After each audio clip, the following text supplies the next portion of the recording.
నివాసులందరికీ కూడా యేసుక్రీస్తు దివ్య నామములో మీ అందరికీ కూడా శుభములు తెలియజేసుకుంటూ ఉన్నా.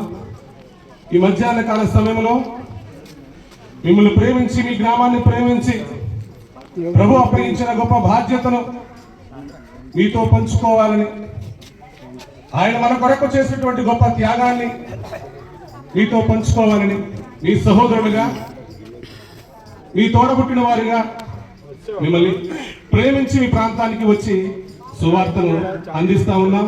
దయించి మీ పని పాటలు చేసుకుంటూనే మీరందరూ కూడా ఇక్కడ చెప్పబడుతున్న కొద్ది మాటలు వినాలని దేవుని పేరిట మిమ్మల్ని కూడా ప్రార్థిస్తా ఉన్నాం. సహోదరులారా, సర్వ సృష్టికి సృష్టికర్త, మనందరినీ కూడా సృష్టించిన దేవుడు ఒక్కడే. ఆయనే సర్వ సృష్టికర్త అయినటువంటి యేసుక్రీస్తు వారు. ఆయన నామములో మనందరికీ కూడా రక్షణ ఉన్నది. ఈ విషయాన్ని మనందరము కూడా తెలుసుకోవాలి. నేను సువార్త చేస్తూ ఈ ప్రాంతం అంతటినీ కూడా తిరుగుతూ ఉండగా కొన్ని దృశ్యాలు మా కంటపడ్డాయి.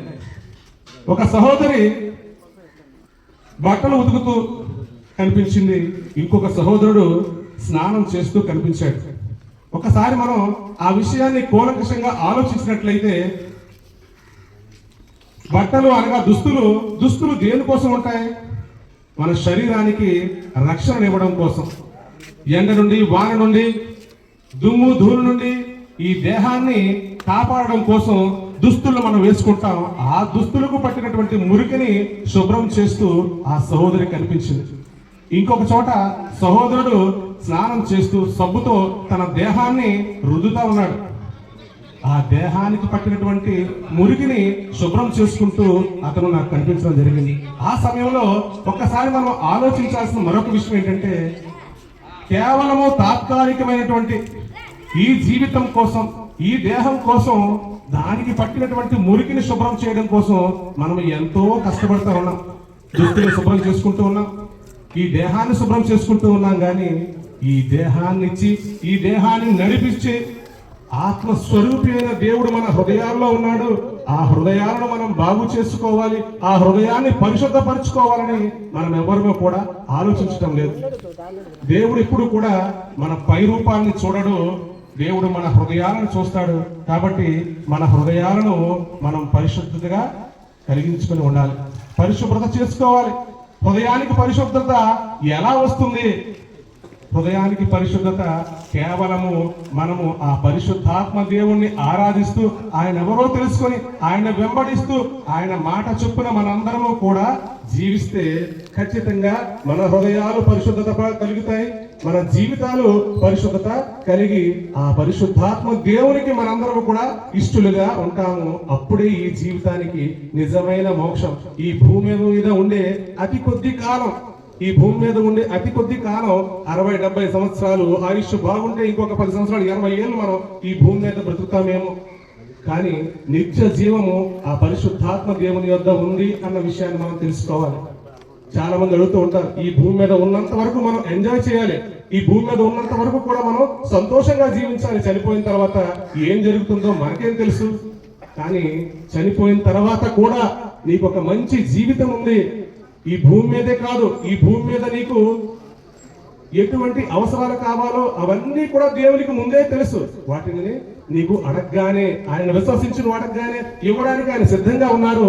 అంతేకాదు, ఈ జీవితం మరణించిన తరువాత, ఈ దేహం మరణించిన తరువాత కూడా నీ కొరకు నిత్య జీవితాన్ని ఆయన పరలోక రాజ్యంలో సిద్ధపాటు చేశారు.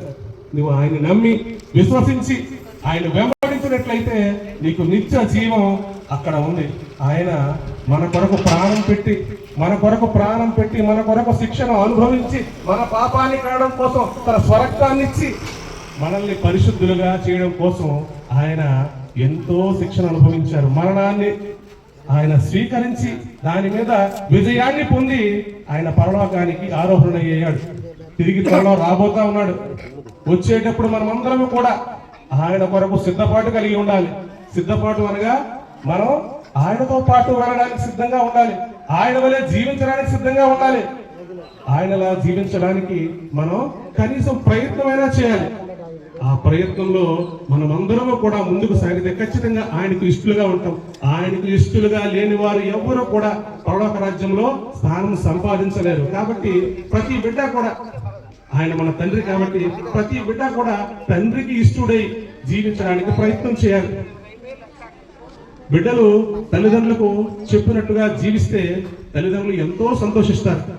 మరి మన ఆత్మీయ తండ్రి, మన సృష్టికర్త అయినటువంటి తండ్రి అయిన దేవుడు తన బిడ్డలందరూ కూడా తను చెప్పిన రీతిలో నడుచుకుని అలా జీవిస్తూ ఉంటే ఆయన ఎంత సంతోషిస్తారు. ఆ పరలోక రాజ్యంలో నిత్య జీవం అనే గొప్ప భాగ్యాన్ని మనందరికీ ఇవ్వడం కోసం ఆయన ఎంతో ప్రేమగా ఎదురు చూస్తూ ఉన్నారు. అందుకే ప్రయాసపడి భారం మోగిస్తున్న సమస్త జనులారా నా యొద్దకు రండి, నేను మీకు విశ్రాంతిని కలుగు చేస్తానండి.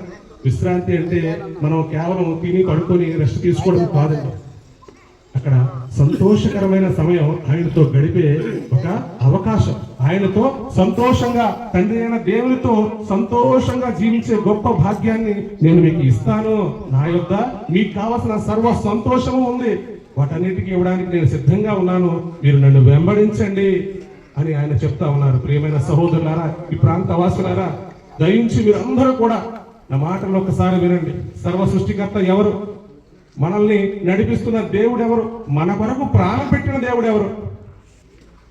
అవన్నీ కూడా ఒకసారి గమనించి ఈ విషయాలన్నిటికీ ఒక్కటే సమాధానం, ఆయనే లోకరక్షకుడైనటువంటి ప్రభు అయిన యేసుక్రీస్తు వారిని మీరు అందరూ కూడా గుర్తెరగండి. ఆయన గురించి తెలుసుకోండి.